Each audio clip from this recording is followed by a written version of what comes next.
So now I call Jean-Pierre Faution from Bruges, the nice town in the west part of Belgium. Come on, Jean-Pierre.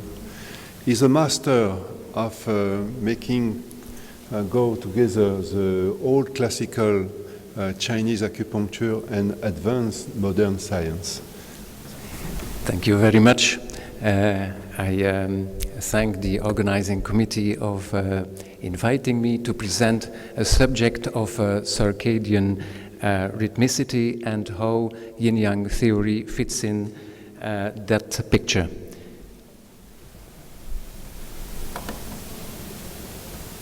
So we all know that, of course, yin and yang are at the basis of traditional Chinese medicine, and we know that yang activity is associated with day and yin with night. The traditional Chinese medicine was the first in medical history to introduce chronobiology with the circulation of qi and blood who circulate in the 12 meridians in 24 hours. If we compare that with a very intensive research that has been done in classical medicine, we can present polysomnography of the sleep laboratory, and here we see a somnogram, and we can see that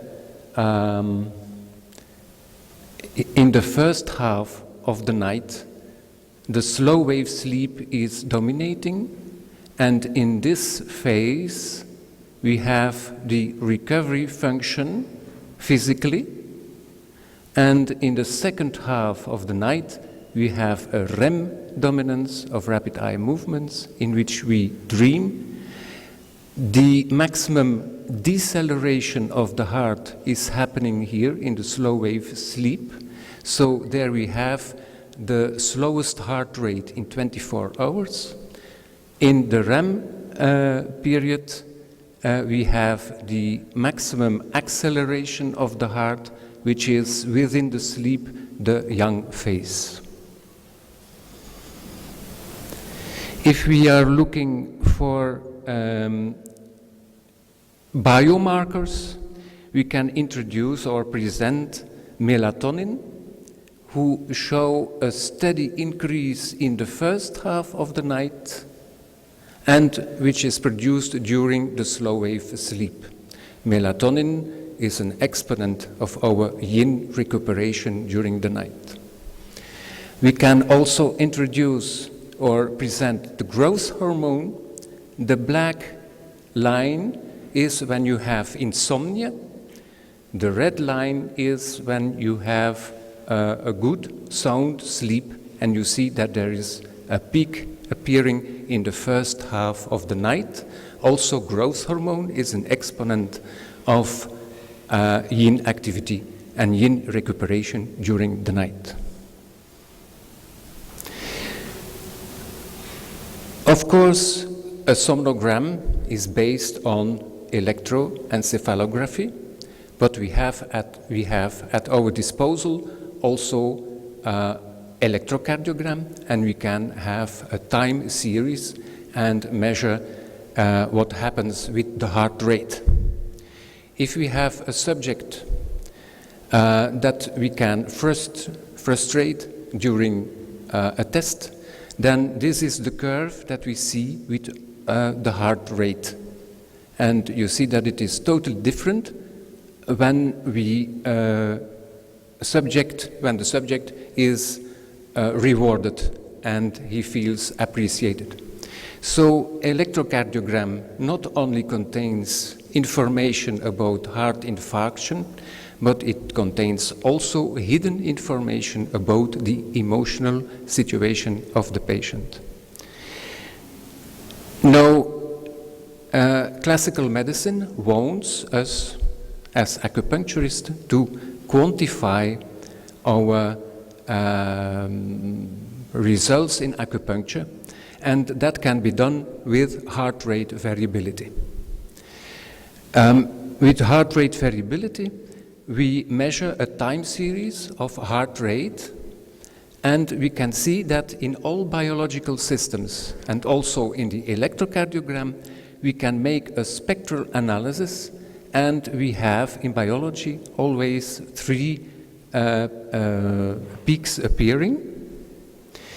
The high frequency is corresponding to the parasympathetic system, the low frequency to the orthosympathetic system. We have also very low frequencies which are corresponding to thermoregulation. What is important is that all these parameters, indexes, can be quantified. That is what classical medicine wants us to do with acupuncture studies. An important index is the ratio between ortho and parasympathetic system, and also this ratio gives us the sympathetic dominance, but it is quantifiable. If we are looking at a study that is recording in a time series of 24 hours, and we take the sleep phase, then we see that normal patients have during their sleep the ratio between ortho and para decreasing. This is the situation where we have a physical recuperation which corresponds to the maximum yin activity during the night and during the day in 24 hours. If we compare it with patients that are complaining of fibromyalgia or chronic fatigue syndrome, we see that this ratio, there is no difference between, no significant difference between the night and the day. So this is the minimum that you can have during the day, and during the night we are not recuperating. Here we have a recuperation in the first half of the night, which corresponds with the slow wave sleep and maximum activity of our yin recuperation.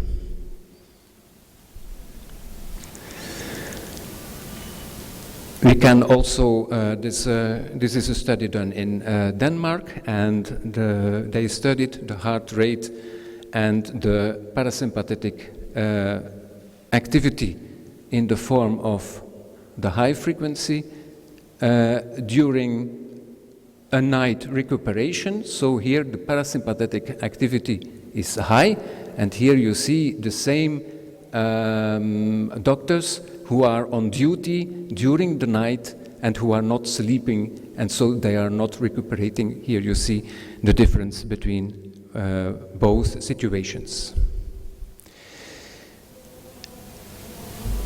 What is important is the ratio between ortho and para, which corresponds to yang and yin. You see, during cold, the ratio goes up, but the ratio does not go up because of a hyper-orthosympathicotony. That is, this should go up, but there is no significant difference during the night call. There is instead a withdrawal of vagal activity, so the ratio goes up, and it gives you a situation of deficiency of yin in the form of cardio acceleration, but due to vagal withdrawal. So we have a situation of vagolytic tachycardia, which corresponds to deficiency syndrome in Chinese medicine, and it is called deficiency fire. This is the illustration that the heart rate goes up, so we have a vagolytic tachycardia. If we are looking for circadian markers, we see that there is a correlation, a positive correlation with cortisol secretion in the saliva and the indexes of heart rate variability. We can say the same about melatonin, and this is measured in the urine, and you see also that there is a positive correlation. Although the correlation is small, it is still positive. So we add proof at our claim. I think I will skip this one.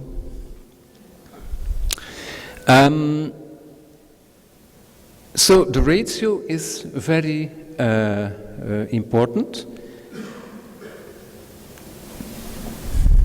If you have a parasympathetic system that during the slow wave in the first half of the night is going up, your ratio goes down. So you have the maximum deceleration of your heart in the first half of the night, and this corresponds to the yin recuperation during sleep.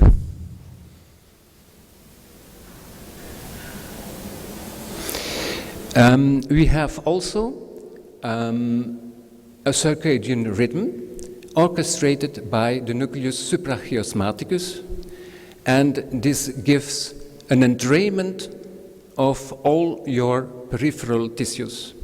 Also, the stomach is producing in the enterochromatic cells, is producing melatonin, which protects the duodenum, the stomach. Yes, I'm not quite sure what happens here. It falls out. So I will continue. You go that way. If in the gastrointestinal system there is a production of melatonin, it protects against hyperacidity, and we have duodenum that is protected, the stomach that is protected, and also the duodenum. So if we have a bad night, the nucleus suprachiasmaticus is not entraining the peripheral tissues, and your stomach is not producing enough melatonin, and we have a deficiency situation. So if we compare classical medicine and Chinese medicine, we can say that a deficiency of stomach yin corresponds to a deficiency of melatonin. And if we have a full fire situation of the a full fire situation in the stomach, it is not due to the protection that goes down, but it is due to hyperactivity and hyperacidity in the stomach. So we can redefine also the syndromes in Chinese medicine.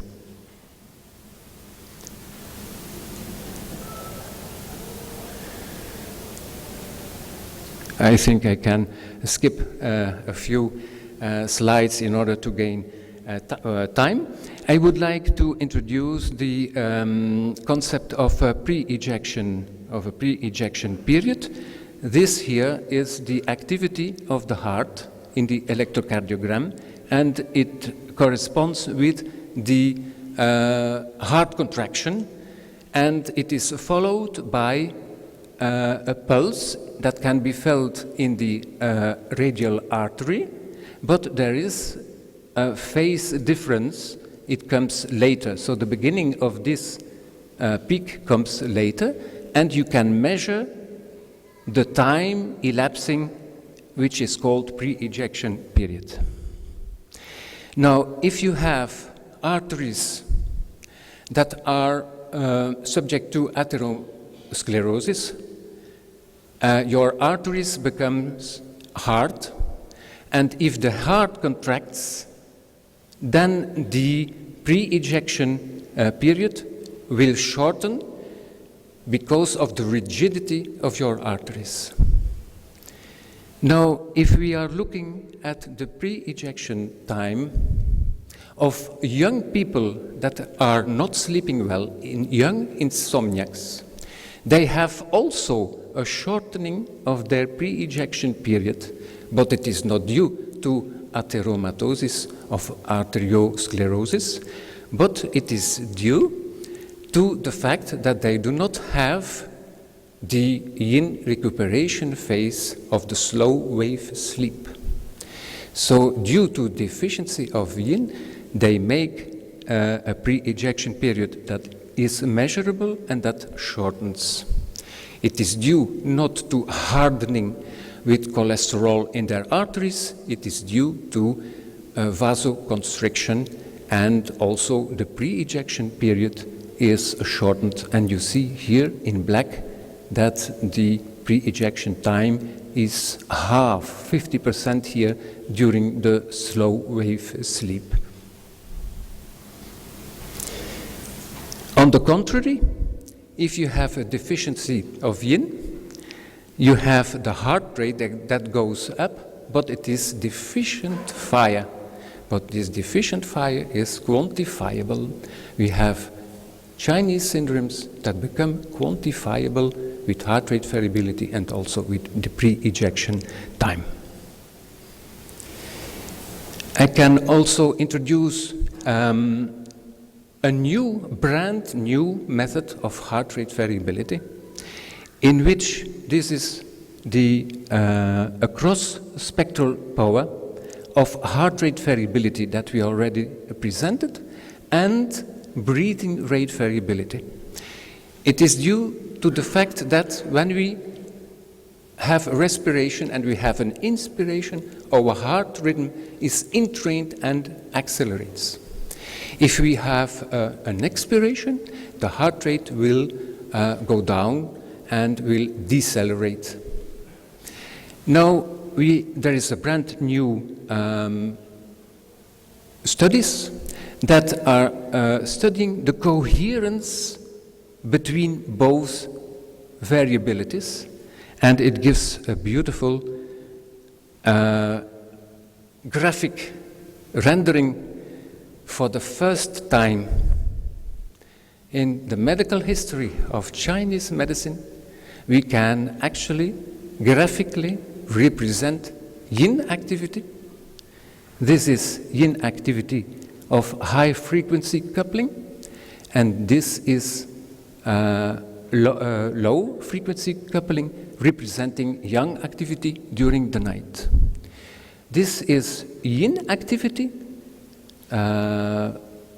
during the night, and you can see that in the night we have 4 or 5 cycles that are alternating, and you have here a slow wave sleep alternated with a REM phase, slow wave sleep that is physically recuperating followed by a REM, slow wave sleep that corresponds with our yin recuperation, yang activity during the night in the form of dreams, and etc. So we have 4 or 5 cycles. So if Chinese medicine was telling us that yin and yang are alternating and are complementary, here we see graphically the illustration of this of what the Chinese medicine was telling us all along. The stability of the sleep depends on the high frequency coupling. If you have more than 50% of all the activities in this high frequency coupling, you have a sound sleep, a recuperation sleep, a sleep of yin that is replenishing our body, and we will wake up fit. If this is disappearing, if this high frequency coupling is disappearing, for instance in sleep apnea, obstructive sleep apnea, central sleep apnea, this will disappear. This activity will totally disappear. Also in insomniacs, of course. Also in major depression, it will disappear.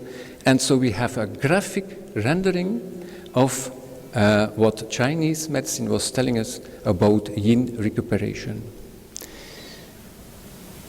We have some conclusions.